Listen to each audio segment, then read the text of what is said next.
Gotta show my brother this. Justin, tell him your age and your birthday. I was born in July 1941. I'll be 82 on my birthday. 82, bro. Does he look like he's 82? No way. He's healthy. Man, that's impressive. Well, But I'll tell you what. the December 7th, 1941 thing, I know about it. I write about it. How certain the people in the U.S. knew that there was ships out there, but they didn't respond. They didn't do anything about it. If you go back and read the history, it's almost like an act of God caused it. And let me tell you what came out of it. World War II was the retaliation war from the Germans for losing World War I. Yep. And what came out of World War II? Israel, the nation, was born again. What's the Bible say about that? My people will come back to their land. Well, I used to be a teacher. That's exactly what they did. I used to be a teacher. Right. And one of the things I taught was ancient history. Awesome, man. Not religion. No, history. Ancient history. World history, right. Well, part of ancient history is the Holy Land. Right, of course it is. And right there in that one spot. Yep, that's the center of the world. On the Tigris-Euphrates River. Right on. Abraham was the patriarch of a big group of pastoral people. Right.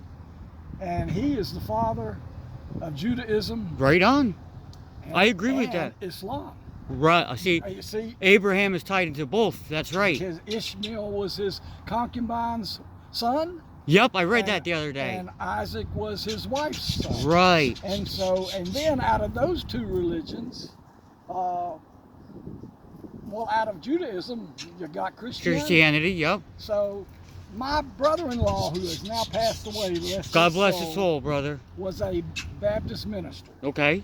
But he was not a university-trained Baptist minister. He was one of these that self-trained. You know what? He was good. He was well-meaning. He made a lot of people feel good. Good, man. But he wasn't educated. Right. He went with his wife to Israel. Wow. And he came back and talked to me because I was a scholar and had been a professor. He says, Danny, he said, why were all these Jews and Muslims visiting Abraham's tomb? Right. I said, well, what do you think? He said, I thought it was a Christian relic. Yeah. I said, no. It's a relic of all of these religions because Abraham's tied to the whole movement. It is, brother. And he didn't even know that. Wow. He was a minister. That's wild. Didn't even know that. But when I told him that, he said, I need to go back and read my. I said, go back and read. You need to read Genesis and Leviticus. And if you read those stories about Abraham in there, you'll begin to understand what happened. Yep. And it happened back then. Yep. And so I said, and see, I wasn't talking about spiritually. I was talking about history. Just history, real history, right? Real history. Yeah. Yeah. So anyway. That's amazing. He learned about it, and you know, a lot of people think that the European nations during the Middle Ages went to the Holy Land on crusades. Yes. To save the Holy Land. They went for money and gold and land. That's exactly what they did. They went for land. You're right about that. Do you know during the Middle Ages, when there was what you would call a call to truce. There was a truce between Islam and the Christian people from Europe. Right. It lasted almost 100 years. I didn't even know that. Almost 100 years. Wow, that's amazing. And then some pope said, you need to take this back from these Islamic people. Wow. And you know, there was an order of a pope? Yep. No kidding. Yep. But here's the thing. I can't remember which crusade it was. The Christian knights went over there and in Jerusalem. They killed every man, woman, and child. Right. All of them. That's they wild. Killed everybody. By the edge of the sword, like the Bible says. They killed every one of them. That's sick, and man. then Sick.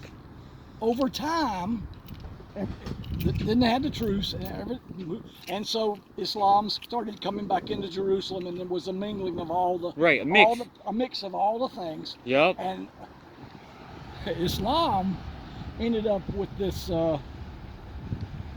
military man. His name was Saladin, Saladin. and Okay. he was a military genius. Really? Yep. And they took the Holy Land back from the Europeans. No kidding. But guess what? When the Europeans gave up and the fight stopped, Saladin didn't kill them all. Right. What he did, he let all of the Europeans that were the knights and the soldiers of the Western European countries, he let them go back home. No kidding. All of the Jews and Christians who lived in Jerusalem and the area, he said, you can live here peacefully. What? The Islams were more civilized Right than after the it. Christians. Really, They right were on. more civilized than the Christians. Right. They And so advanced. people don't know those stories. Wait, that's amazing. People Dan, don't know those stories. I'm gonna let you go, man. I wish I could talk to you Okay, more. well, I enjoy talking to you. What's your name? My name is Roy. Roy. Yes, sir. Good to talk to you. You can call me a Roy, great Elroy. You too, man. Hey, God bless you, man. Well- God is real, brother. Well, I mean, these things that happen, they're all God's outstretched arm. World War I, World War II, because of that, Israel exists again today. And people don't understand quite actually, factually what happened there. But I do. I studied it for 6 years. I'll tell you what, I got some things to Yep, go ahead, Dan. I love. Here, Hey. I gotta